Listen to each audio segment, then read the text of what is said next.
Hey, Hi, Anna. Darren. How's it going there today? Good. How are you? Great. So I want to get to it and talk about your new EP. And it has a really iconic opening line to it. I only want a few close friends. Yeah. Did you know that you were making such a bold statement with an opening line like that? I guess, kinda.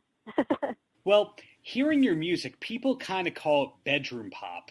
And when you hear that, it's lo-fi, but it's actually really well produced. But in your case, does the music come first or do the lyrics usually come first? First is the concept, and then the music, and then the lyric. Got it. Now, of the new EP, which of the songs is written first? So, first one we ever wrote was I Try. And then we had Meaner Girl, No Fun. I think after that, it was Bad Day or Waste My Time With You. I forget. I just know that I Try was my very first song that I wrote. And I was very sick that day. Well, around how many songs did you write for this EP? Well, the EP was basically my first experience with writing. So I had a lot to say. And that resulted in every single song we wrote, we used, which was pretty amazing. I think we only dropped one. And so I felt pretty accomplished with that because we worked really, really hard on each song. So it was good to see that they were written and like we like really, really liked them. Like we didn't know if he would really, really like anything that I wrote at the beginning, and then we ended up like really liking everything. So that was a very good sign. And I realized that I was working with good people, and I had a really amazing team around me when we wrote music that we all loved. And you're known to be a multi-instrumentalist, but did you play most of the instruments on this album? EP, rather?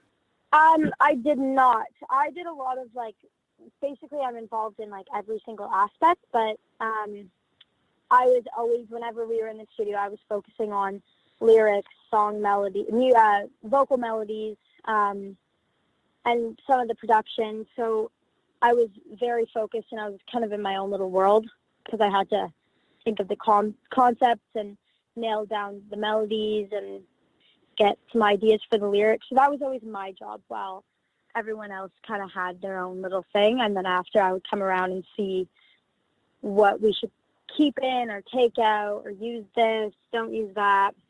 So yeah, I was always in my own little world, focusing on the lyrics and everything else. It can be sort of a drag as an artist when you have to answer the who are your influences question, but who was the first artist that you were really passionate about that kind of inspired you to start being a creative force yourself?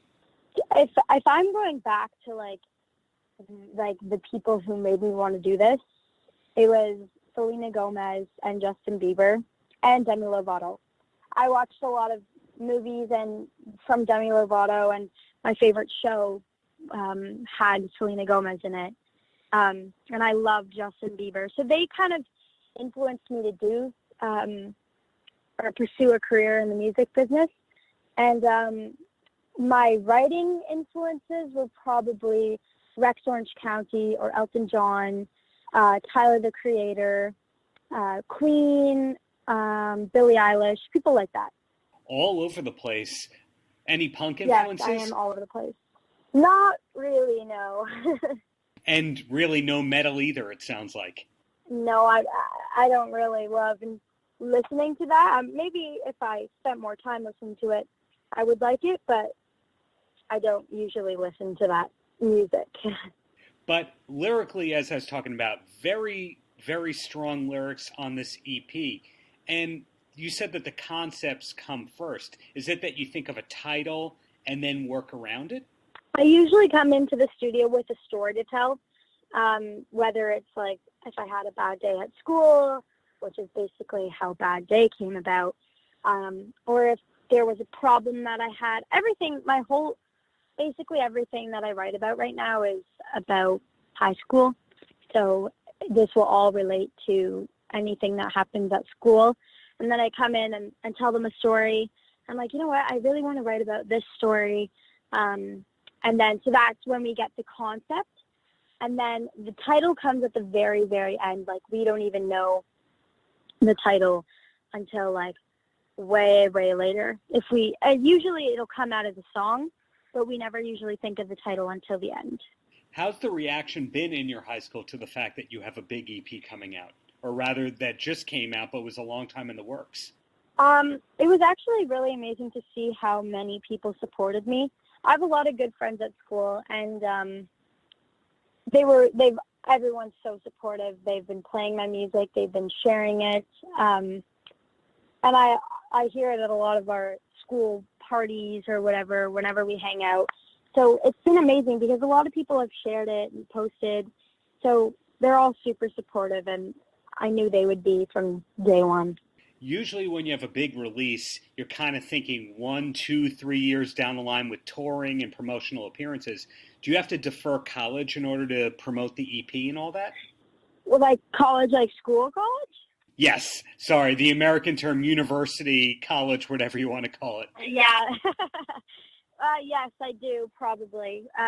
Right now, I have a different kind of school routine. I have 3 courses homeschooled and then 1 class at school.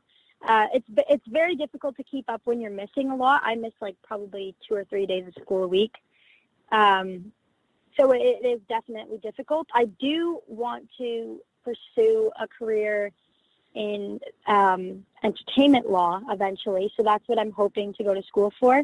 So I'd want to eventually, after the music, once it starts to die down, I'd like to go back to school and check out entertainment law.